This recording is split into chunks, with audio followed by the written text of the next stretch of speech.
تحریر اسدار چودھری۔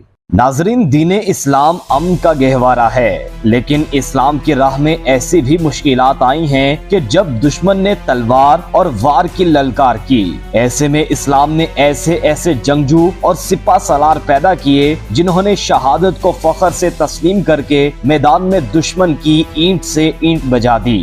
آج کی اس ویڈیو میں ہم آپ کو اسلام کی کچھ ایسی ہی 10 جنگوں کا مختصر تعارف کروائیں گے جو تاریخ میں بڑی اہمیت کی حامل ہیں۔ اسلامی تاریخ کی 10 عظیم ترین جنگیں۔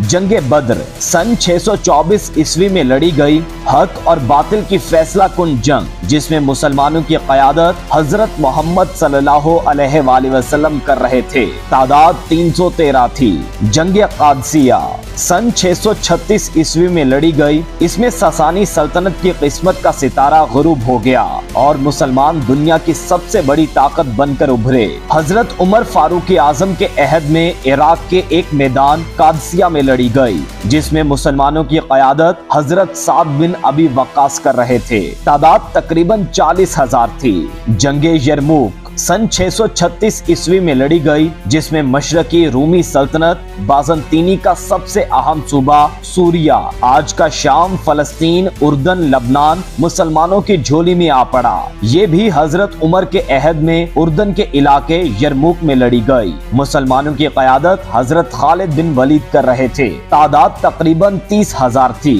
جنگ عین جالوت سن 1260 عیسوی میں مصر کے مملوکوں اور ایران کے الخانی منگولوں کے درمیان لڑی گئی۔ اس میں پچھلے 4 دہائیوں سے پوری اسلامی دنیا کو تباہ و برباد کر دینے والے وحشی منگولوں کو پہلی بار شکست ہوئی اور یہ ریلا فلسطین سے آگے نہ بڑھ سکا۔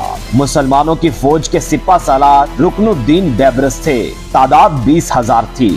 جنگ ترائن سن 1192 عیسوی میں ہندوستان کے راجپوت راجاؤں اور غوری سلطنت کے درمیان لڑی گئی۔ اس جنگ نے مشرقی ہندوستان کی قسمت کا فیصلہ کر دیا اور ہندوؤں کا بڑا راجا رائے پتھورا مارا گیا اور مسلمانوں نے اگلی 6 صدیوں تک ہندوستان پر حکومت کی۔ مسلم فوج کی قیادت سلطان محمد غوری نے کی۔ تعداد 80,000۔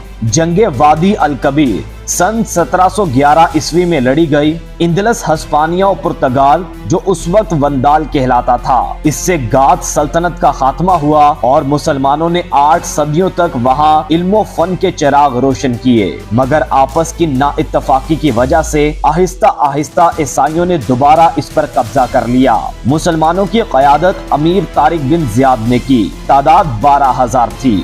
جنگ ملاز جرد سن 1071 میں سلاجقہ عزام اور مشرقی رومی سلطنت کے درمیان لڑی گئی۔ اس جنگ نے نہ صرف بازنطینیوں کی پچھلی 1 صدی سے عالم اسلام کی طرف بڑھتے ہوئے قدم کو روک دیا، بلکہ اناطولیہ، آج کا ترکیہ، اس پر پہلی دفعہ مسلمانوں کا مستحکم طور پر قبضہ ہو گیا اور فتح قسطنطنیہ کا پیش خیمہ ثابت ہوا۔ مسلمانوں کی قیادت سلطان الپ ارسلان کے ہاتھ میں تھی، جبکہ رومیوں کا بادشاہ رومانوس جنگ میں قید ہوا۔ سلطان نے اعلیٰ ظرفی سے اس کو آزاد کر دیا۔ تعداد 15 سے 20,000 تھی۔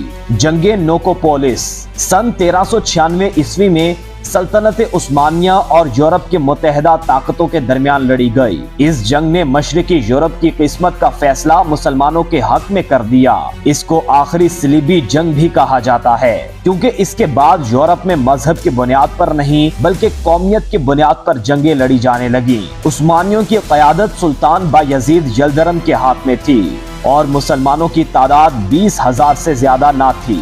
جنگ کنواہا سن 1527 عیسوی میں نوزائیدہ مغلیہ سلطنت اور ہندوستان کے راجپوت راجا رانا سنگرام سنگھ کے درمیان ہوئی اور راجپوتوں کے تقریباً 3.5 صدیوں بعد ایک بار پھر مرکزی ہند کی طرف بڑھتے قدم رک گئے اور ہندوستان میں مسلمانوں کی سلطنت ایک دفعہ پھر استحکام کی راہ پر چل پڑی۔ تیموریوں کی قیادت ظہیر الدین بابر کے ہاتھ میں تھی اور تعداد تقریباً 30,000 تھی۔ جنگ حطین سن 1187 عیسوی میں فلسطین کے مقام حطین میں لڑی گئی۔ تقریباً 88 برس بعد مسلمانوں نے دوبارہ بیت المقدس پر قبضہ کر لیا اور صلیبیوں کے مصر اور شام کی طرف بڑھتے قدم روک دیے گئے۔ مسلمانوں کی قیادت سلطان صلاح الدین ایوبی نے کی اور اس جنگ میں مسلمانوں کی تعداد 20 سے 25 ہزار کے درمیان تھی۔